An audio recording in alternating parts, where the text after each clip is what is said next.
वहाँ के पीएम हैं जिन्होंने कॉन्फ्रेंस हुआ था उसमें उन्होंने क्या statement, and it's really shocking कि मुझे मैं आपको सबको यही कहना चाहता हूँ कि आप लोग डीमो पैटर्न चल रहा है कि कैसा भी हो हम, मतलब उनका यही माइंडसेट है कि किसी भी हाल में हमें रिक्रूटमेंट नहीं लेना है। मैं जैसे कि आप सबको पता है कि मैं यूं ही कभी भी वीडियो बनाता हूँ वो फैक्ट पे बनाता हूँ, तो मेरे सभी व्यूअर्स से एक रिक्वेस्ट है कि आप डीमोटिवेट, मैं ये कहना चाहूँगा कि जो भी वीडियो मैं अभी बना रहा हूँ उसको एंड तक देखिएगा, क्योंकि इन एक्सटर्नल माइग्रेशन को रोकना चाहते हैं, वो अपने लोकल लोगों को ही जॉब में वो देना चाहते हैं। हाँ जी, नमस्कार सभी को, मेरा नाम मुकेश राजवीर है और इस चैनल में आप सबका स्वागत है फिर से। वेल फ्रेंड्स, जैसे कि आपने थंबनेल देख चुका है कि किस टॉपिक पे आज हम डिस्कस करने वाले हैं, and I think this is one of the major topic for all the candidates, those who have given the OET exam and those who are planning for UK NHS, right? तो आज हम बात करने जा रहे हैं कि जो वहाँ के पीएम हैं जिन्होंने रिसेंटली 7 जैन 2025 में जो उनके कॉन्फ्रेंस हुआ था उसमें उन्होंने क्या स्टेटमेंट उन्होंने दिया है, एंड इट्स रियली शॉकिंग कि मुझे मैं आपको सबको यही कहना चाहता हूँ कि आप लोग डिमोटिवेट मत होइए, क्योंकि इन लोगों का यही पैटर्न चल रहा है कि कैसा भी हो हम, मतलब उनका यही माइंडसेट है कि किसी भी हाल में हमें रिक्रूटमेंट नहीं लेना है, चाहे at the end like you know the दुनिया का सबसे मतलब सब कुछ खत्म होने पे आ जाए तब जाके ही वो रिक्रूटमेंट स्टार्ट करेंगे। इस तरीके का मुझे भी मतलब बाकियों से मैंने अपने रिसर्च के थ्रू या फिर लोगों से, मेरे फ्रेंड लोगों से जब मैंने बात किया उनके थ्रू मुझे ये पता चल रहा है। इनफैक्ट मैं जैसे कि आप सबको पता है कि मैं यूं ही कभी भी वीडियो नहीं बनाता हूँ जब तक मुझे जो ग्राउंड लेवल पे मैं उसको रिसर्च नहीं करता, एंड जो भी मैं वीडियो बनाता हूँ वो फैक्ट पे बनाता हूँ। तो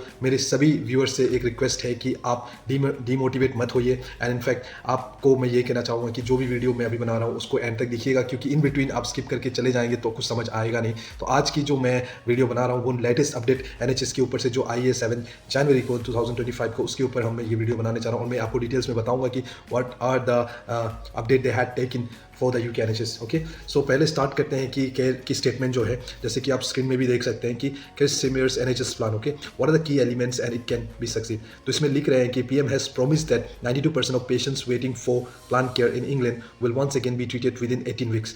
ओके, तो यहाँ पे भी इन्होंने यही मेंशन किया है कि 92% ऑफ पेशेंट जो भी वेटिंग कर रहे हैं फॉर प्लान केयर वो बहुत जल्द ही विद इन 18 वीक्स के अंदर जो पहले जैसे होता था ट्रीटमेंट स्टार्ट होगा, है ना।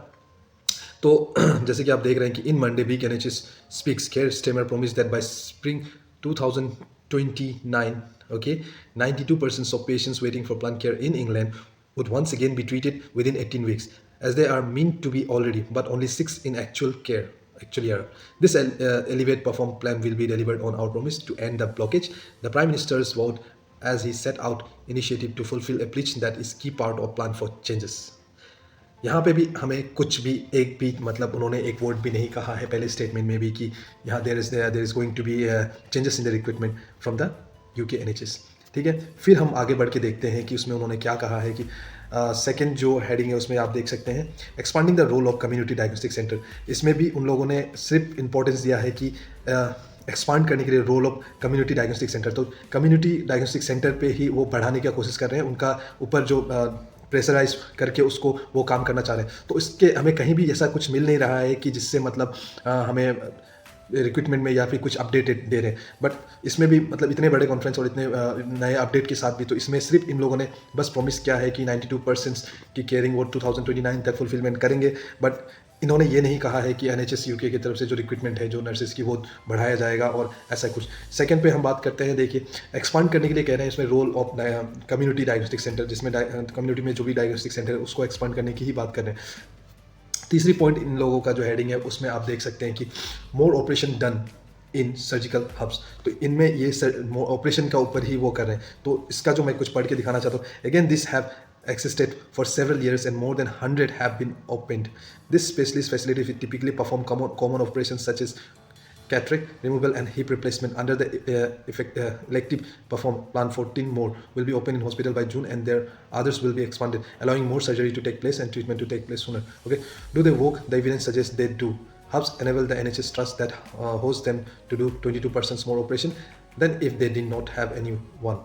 This is mainly focused within the hubs being separated to the rest of the hospital activity and having their own beds and staff. Routine in operation, they are less likely to get cancelled because of the bed shortage. However, NHS staff shortage could make it hard for CDC and surgical hubs to between them deliver the extra 5 lakhs appointment a year the new plan exhibit, ठीक है। यहाँ पे भी उन लोगों ने कोई चीज़ का मेंशन नहीं किया, यहाँ पे भी वो सिर्फ फोकस कर रहे हैं कि ऑपरेशन ज़्यादा से ज़्यादा करने के लिए, चाहे वो प्राइवेट हो या गवर्नमेंट सेक्टर में हो, इस तरीके से वो हमें सजेस्ट मतलब वहाँ पे बोल रहे हैं।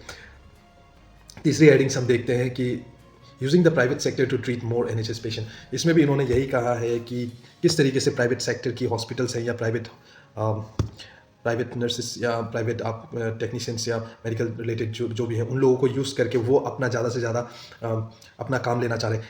तो फिर भी वो इतने मतलब इस तरीके से वो कर रहे हैं कि ना ही हमें मतलब किसी को हायर करने दे रहे हैं और ना ही मतलब वो ले रहे हैं किसी नर्सेस को रिक्रूट कर रहे हैं। फिर भी वो नहीं होता है, एक हमारे कहावत है ना कि जिस तरीके से चाहे कैसा भी हो हमें वो करना है ना। तो वो बाय हुक और बाय कुक they are not in the mood to take Indian nurses or any nurses or abroad nurses in NHS UK at any cost. So वो यही प्लान कर रहे हैं कि उनको बस और बस ये किसी तरीके से अपना जो मैनेजमेंट है उसको कंट्रोल करें। बट इसका एक रीज़न ये भी है कि मैं आपको आज बता देना चाहता हूँ कि उन लोगों को ये डाउट, उनका एक जो बजट प्लानिंग है, जैसे कि उन लोगों ने इलेक्शन को जीतने के बाद से उन लोगों का एक ही प्लानिंग है। पहले तो मैंने जैसे मेरे पिछले वीडियोज़ अगर आपने देखे होंगे तो उसमें भी मैंने बताया है कि वो ज़्यादा से ज़्यादा एक्सटर्नल माइग्रेशन को रोकना चाहते हैं, वो अपने लोकल लोगों को ही जॉब में वो देना चाहते हैं। अब उसके लिए वो कर क्या रहे हैं, देखिए मैं बता रहा हूँ ओपनली कि उन लोग अपने ही स्टेट में या अपने ही जो भी कंट्री में जितने लोग भी जो भी डिप्लोमेटिक हैं या हेल्थ केयर वर्कर्स है, उन लोगों को एक कोर्स करा के जो कि 1 ईयर का होता है, वो शायद स्पॉन्सर करें। लगभग 300 to 3,000 to 4,000 पाउंड्स में वो अपना कोर्स स्पॉन्सरशिप करके करें, जबकि उन लोगों को एक नर्सेस को अब्रॉड से हायर करने में उन लोगों को 10,000 पाउंड्स का खर्चा जाता है। तो हमेशा वो 6,000 पाउंड्स का उनका बजट हो रहा है। तो ऑब्वियसली वो फोकस यही करें कि किस हिसाब से उन लोगों को माइग्रेशन को भी रोका जाए और अपना पैसा बचाया जाए। बट इसके पीछे और भी लोग हैं जो एक्सटर्नल माइग्रेशन अलग अलग डिपार्टमेंट से हैं। कुछ लोग बाहर मतलब इंजीनियरिंग हो गया या फिर और कामों के लिए जो वीज़ा लेके या फिर एजुकेशन वीज़ा लेके जाके वहाँ पे सेटल हो रहे हैं, माइग्रेट होकर काम करें, उन लोगों को रोकने के लिए एक तरीके से वो उस तरीके से काम। बट इसमें हम भी पीछे जा रहे हैं कि हमें भी उसमें इन्वॉल्व कर दिया गया है। This is the reason that हमें या मेरे जैसे जितने नर्सेस हैं इंडिया में हो चाहे अलग कंट्रीज़ में हो, जो वेट कर रहे हैं अपने चांसेस के लिए, सबको यही लैकिंग प्रॉब्लम हो रहा है। तो जैसे कि पॉइंट पे आते हैं, इसमें भी उन्होंने प्राइवेट सेक्टर पे ही दबाव दिया है PM ने कि उन लोगों की हेल्प लेके इनको काम चलाना है ना। फिर आते हैं कि all hospitals to treat 65% of patients on waiting list within 18 weeks. ये उनका एक स्टेटमेंट है कि all hospitals to treat 65% of patient on wait, जो भी है 65% जो वेट में है उनको ट्रीटमेंट देना है, उनका ये कमिटमेंट है। But they are not focusing for how like the burden that the nurses are facing over there. Like उनको वैकेंसी चाहिए। अभी भी लेटेस्ट अपडेट मैंने अभी थोड़े दिन पहले एक आर्टिकल पढ़ा, पहले 50,000 था, अभी 1 lakh vacancies, completely 1 lakh vacancies UK में है, but they are not taking a single nurses from abroad. So what is the reason behind that, as I explain you. But यही इश्यूज़ हैं जो कि सब हम फेस कर रहे हैं।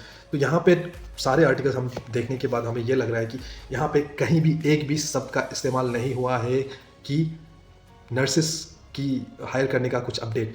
तो मुझे नहीं लगता कि अभी इन लोगों का कोई मूड है। लगभग 1-2 साल तक तो मुझे ही नहीं लगता क्लियरली कि इन लोगों का कोई भी माइंडसेट है इनकी नर्सेस को हायर करें और इनको प्लेस करें। तो प्लीज़ डोंट गेट डीमोटिवेटेड। मैं सबको मैं बोल रहा हूँ कि आप लगे रहिए, हो सकता है कुछ अपडेट आए, कुछ नया उसमें हो, और ज़रूरी नहीं है सिर्फ UK, OET जहाँ जहाँ एक्सेप्ट करते हैं वहाँ आप जा सकते हैं। एंड इनफैक्ट आपको कुछ भी सवाल हो, कुछ भी जवाब हो, कोई भी अगर आपका इस टॉपिक से रिलेटेड हो, प्लीज़ काइंडली कमेंट बॉक्स में कमेंट कीजिए, मैं उसका जवाब ज़रूर दूंगा या फिर मैं वीडियो बना के आपको बताऊंगा, है ना। तो जो भी फ्रेशर्स हैं, जो भी अभी पढ़ रहे हैं या फिर BSc नर्सिंग कर रहे हैं, उन सभी से मैं उनको कहना चाहता हूँ कि आप लोग डिमोटिवेट मत होइए। Please keep your goal and your achievement over your head and work hard, क्योंकि आने वाले समय बहुत चैलेंजेस है। और जो भी आपका UK का है, मैं किस तरीके से आप लेटेस्ट आप जा सकते हो उसका एक तरीका है, मैं वो अगले वीडियो में आपको ज़रूर बताऊंगा। तो प्लीज़ अगर आपको मेरी ये वीडियो थोड़ी भी इन्फॉर्मेटिव लगी हो या फिर अच्छी लगी हो, काइंडली आप जुड़े रहिएगा, लाइक सब्सक्राइब कर दीजिएगा। और कुछ भी सवाल हो इससे रिलेटेड या कोई भी पॉइंट में आपको थोड़ा एरर लग रहा है या पॉइंट आपको लग रहा है कि मुझे और ज़्यादा डीपली उसमें आपको एक्सप्लेन करना चाहिए, प्लीज़ काइंडली कमेंट कीजिए, मैं ज़रूर आपके सवालों का जवाब दूंगा। ऑलराइट, सो आज के लिए इतना ही काफ़ी है, मिलते हैं अगली वीडियो में। Thank you so much.